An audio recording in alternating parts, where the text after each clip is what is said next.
Europe 1 Soir Week-end. 19h, 21h, Pascal de la Tour du Pin. Bien, nous allons parler de ce meurtre dans cette mosquée et la récupération politique qu'en fait Jean-Luc Mélenchon. Est-ce que vous avez entendu les mots de Jean-Luc Mélenchon? C'était place de la République tout à l'heure à 18h. Où il accuse quasiment directement Bruno Retailleau d'être responsable de la montée du sentiment anti-musulman en France. Écoutez.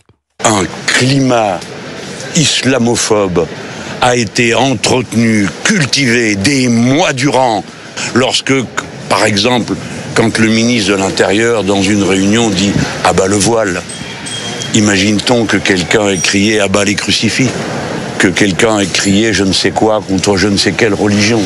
Et ces paroles ont produit, comme des semailles vénéneuses, les fruits qui ne pouvaient immanquablement qu'en résulter. Voilà, les mots de Jean-Luc Mélenchon, c'était tout à l'heure, puisqu'il y avait un grand rassemblement qui était organisé par LFI à 18h. Conséquence donc de ce fait divers épouvantable, ce fidèle musulman qui a été tué dans une mosquée du Gard. Et pardon, mais Olivier d'Artigol, je vous vois souffler, mais il y a la récupération politique de LFI. Ah non, je ne souffle pas sur... Oui. Jean-Luc Mélenchon est dans une bataille politique. Il souhaite avoir le vote de nos concitoyens de confession musulmane. Non, je vous donne un décryptage pour les prochaines élections présidentielles. La première des sujets dans notre pays, c'est bien évidemment l'antisémitisme, avec un rapport qui va tomber demain et qui est très dur sur ce qu'il donne à voir, avec 57% des actes, alors que nos compatriotes de confession juive ne sont que 1% de la population. Et il existe aussi, pour la seconde religion dans notre pays, l'islam, nos concitoyens de confession musulmane, pour beaucoup, parce qu'un certain nombre m'en parlent, vivent douloureusement un débat national qui, sur certains moments, ne fait plus la distinction entre l'islam et l'islamisme. Et ça, il faut entendre ce qu'ils nous disent, parce que ce climat qui s'est installé depuis pas mal de temps maintenant est aussi douloureux pour eux. Oui, bien sûr, mais ça, c'est évident. Quand on est un musulman modéré, bien sûr, ce n'est pas simple, mais il n'empêche. Non, mais la première chose que je voudrais dire, c'est que de fait, c'est un drame, et que voilà, ce pauvre homme, quand on va prier quelque part, que ce soit dans une mosquée, dans une synagogue, dans une église, en France, on est censé pouvoir le faire sans se faire assassiner. Voilà, exactement. Le problème, c'est que ce n'est plus le cas, et vous n'avez pas évoqué les cas pour ne parler que de ceux qui ont été tués, du père Hamel qui a été assassiné dans son église, des fidèles de la basilique. Le fait de n'en pas parler, non, mais je rajoute. Vous le savez, Gabriel. Et des fidèles qui ont été tués à la basilique de Nice. Donc c'est vrai que ça a été extrêmement douloureux. Et je pourrais croire 2 secondes Jean-Luc Mélenchon s'il était descendu dans la rue à ce moment-là, si quand Sarah Halimi ou d'autres ont été victimes d'antisémitisme, on lui avait connu la même énergie à organiser des manifestations. Donc là, l'enquête n'est même pas terminée et tout le monde reste très prudent, évidemment, parce que tout simplement, c'est mécanique. Tant que toute lumière n'est pas faite, il faut rester prudent. Et lui, il est déjà dans la rue. Il parle d'islamophobie, ce qui est un terme extrêmement ambigu, parce que en réalité, s'attaquer à un musulman et ne pas être d'accord avec tel ou tel point de l'islam ou contester la charia, ce n'est évidemment pas du tout la même chose. C'est-à-dire qu'on a le droit de pas vouloir l'installation de la charia en France et néanmoins trouve absolument scandaleux que des musulmans se fassent agresser. Enfin, ça paraît. Donc, si vous voulez, il y a une confusion. L'islamophobie, c'est pas ce qui s'est passé dans cette mosquée. Ce qui s'est passé, c'est qu'un musulman a été assassiné. C'est une confusion de termes tout à fait préjudiciable. Et puis moi, j'ai remarqué qu'à chaque fois, dans le cas de Lola ou dans d'autres cas, quand par exemple Éric Zemmour avait manifesté, on avait dit c'est de la récupération, mais là qu'est-ce qu'il fait Jean-Luc Mélenchon? Il s'est pas écoulé 24 heures ou 48 heures et il est déjà dans la rue. Moi je suis effarée, j'espère que cet électorat musulman qu'il vise ne se laissera pas manipuler, parce que c'est grossier comme manipulation. D'abord, il faut faire en effet la distinction entre des récupérations d'ordre politique et des personnes qui ont voulu organiser ces rassemblements, notamment dans la commune où ça s'est passé et partout ailleurs, pour témoigner, et on le fait en d'autres moments, la solidarité nationale vis-à-vis de nos compatriotes de confession musulmane. La marche blanche, c'est autre chose. Premier point. Deuxième point, je sais que de débat sur l'islamophobie qui a débat sur le terme, mais en l'occurrence, en effet, nous verrons les conclusions de l'enquête. Il faut d'ailleurs que le responsable soit trouvé le plus rapidement possible. Les déclarations qu'il a pendant qu'il commet cet acte abominable laissent peu de doute sur le fait qu'il visait un fidèle de l'islam et bien sûr. Voilà, le verbatim sur la dimension, j'ai envie de dire, islamophobe de ce crime abominable semble aujourd'hui retenu, y compris prioritairement par le ministre de l'Intérieur qui s'en est expliqué. Voilà. Oui. Moi, je souhaite simplement que dans les mois qui viennent, nous puissions, concernant, puisque c'est de ça dont il est question ce soir, faire un peu descendre la température concernant la manière dont on traite de cette seconde religion en France. J'ai souvenir, et j'avais eu un désaccord profond avec lui dans ce moment-là, qu'Éric Zemmour, lors de la dernière campagne présidentielle, avait indiqué que l'islam n'était pas compatible avec notre République, et je mesure, moi, au quotidien, qu'un très grand nombre, l'écrasante majorité de nos concitoyens français de confession musulmane ne posent aucun problème, sont totalement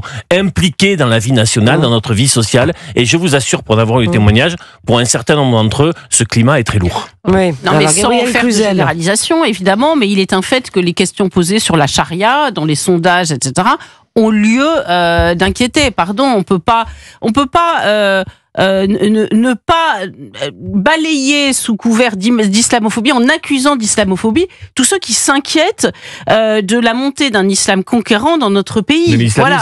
Oui, et ça, c'est une réalité. Puis le fait est que je crois qu'il faut écouter aussi et voir ce qui se passe dans les autres pays. Moi, je crois qu'il faut écouter par exemple les chrétiens d'Orient quand ils nous mettent en garde, ils disent attention, ça se passe pas bien quand l'islam est majoritaire dans un pays. En général, par exemple pour les chrétiens, ou pour les juifs du reste, c'est pas une situation confortable du tout. Donc moi je crois qu'il faut pas se voiler la face sur ces sujets-là. Moi je suis comme très inquiète pour Bruno Retailleau, pardon. Je trouve qu'il fait l'objet il est aujourd'hui une cible et ça c'est quand même très inquiétant, tant de l'Algérie qu'aujourd'hui de Jean-Luc Mélenchon, pardon, mais on a vu par le passé... Ou de Laurent Wauquiez. Mais Laurent Wauquiez, c'est autre chose. En France, mais bon, on n'imagine pas que c'est le soutien de Laurent Wauquiez qui allait chercher des... Oui, mais je complètais le tableau. Voilà, le menacer. Mais là, c'est extrêmement grave. Encore une fois, on a l'impression que l'affaire Samuel Paty n'a pas servi de leçon. On manie ces concepts d'islamophobie avec extrêmement... on devrait le faire avec beaucoup de prudence. On peut le faire. Moi, quand l'enquête sera faite, que cet individu, cet assassin soit jugé, lourdement condamné, ça c'est absolument nécessaire. Mais qu'on pointe du doigt un ministre de l'Intérieur simplement parce qu'il essaie de contenir finalement ce qui est l'agenda des frères musulmans, on va pas se mentir. Eh bien moi là je ne suis absolument pas d'accord et je trouve ça extrêmement dangereux. Et je suis totalement d'accord. Mais est-ce qu'il est possible en fait de mener une guerre, car il s'agit d'une guerre contre l'islamisme, contre un islam politique qui a en effet une volonté d'hégémonie, qui a en effet une volonté de domination. Et est-ce qu'on peut mener ce combat-là et sans rien mettre sous le tapis, en disant le réel, et nous le faisons très régulièrement, tout en s'interdisant tout amalgame avec l'ensemble de nos compatriotes de confession musulmane. C'est simplement ça que je pointe, car je sais qu'il y a aujourd'hui, dans les mobilisations, des musulmans qui sont pas bien. Il faut l'entendre. Non, on l'entend parfaitement. Moi, je vais peut-être élargir le débat. Trouvez-vous normal qu'en France, on soit obligé de protéger des mosquées, qu'on soit obligé de protéger des synagogues, de protéger des églises, pour que les Français puissent aller prier en paix, chacun avec sa propre religion? Bruno Retailleau annonce effectivement que les mosquées vont être surveillées de plus près. C'est quand même dramatique ce qui est en train de se passer. Ça en dit long quand même sur le climat de notre pays. Bon, pardon, mais nos grands-parents qui sont enterrés aujourd'hui, nos arrière-grands-parents se relèveraient et verraient les messes de Pâques, pour parler d'un sujet récent, surveillés par des soldats de sentinelle, par des soldats. Ils se diraient mais qu'est-ce qui se passe en France? Moi j'ai eu des témoignages je crois que c'était à Beaucaire, une paroissienne qui disait le prêtre a été agressé dans le chemin de croix. Moi j'ai pas voulu ramener ma fille parce qu'elle avait peur. Voilà, elle avait peur. Donc c'est vrai que quand vous voyez que les synagogues, enfin tous les lieux de culte finalement, enfin doivent être protégés. Mais vous vous rendez compte, c'est incroyable dans notre pays et quel climat avons-nous laissé monter. Donc ça me semble proprement insupportable, très inquiétant, et je crois que précisément parce que tout le monde craint d'être accusé, par exemple, d'islamophobie, mais on peut élargir le sujet à d'autres. Eh bien, personne ne parle de cette difficulté de cohabitation. Moi, je crois qu'il faut avoir peur de rien. Faut aucun sujet soit tabou. Il est un fait que dans les pays multiculturels sont des pays multiconflictuels. Et si on n'en prend pas la mesure, ça va mal se terminer chez nous. Je disais à un ami libanais, on est en train de se libaniser. Il me dit, mais ça va être pire que le Liban chez vous. Parce que nous étions préparés. Nous avions cette idée que il y avait une difficulté de cohabitation entre, et pourtant Dieu sait si ça s'est pas bien terminé, mais de cohabitation communautaire. Et là, vous êtes d'une naïveté, vous vous laissez déborder. Je crois que des politiques responsables, sans rien occulter, sans amalgamer qui que ce soit. Moi, je partage votre avis. Les individus restent les individus et doivent être traités individuellement. Mais il est un fait qu'il y a une montée des communautarismes et une montée des conflits qui y sont liés.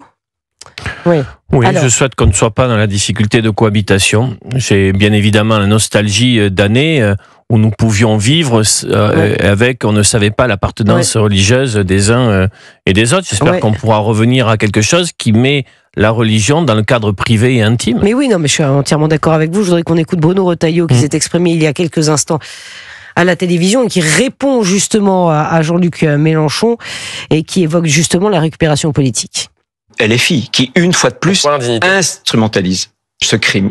Et je pense qu'ils ne rendent pas service à nos compatriotes musulmans. Ils ont une formidable ambiguïté vis-à-vis de l'islamisme, qu'ils ne dénoncent jamais, et ils ont une extraordinaire complicité avec l'antisionisme qui leur permet souvent d'attiser les braises rougeoyantes de l'antisémitisme. Ce qu'ils ne cessent de faire, c'est un communautarisme pour draguer le vote des Français musulmans. Et en faisant cela, ils veulent les séparer de la communauté nationale. C'est extrêmement grave et ça fait d'abord mal à nos compatriotes musulmans. Voilà, ce que dit Bruno Retailleau, c'était en substance un peu ce que vous disiez, Olivier d'Artigol. Non, mais c'est vrai. Oui, parce qu'on ne peut pas... si vous allez chercher un vote ethno-religieux, ça veut donc dire que vous ne reconnaissez pas l'unité nationale.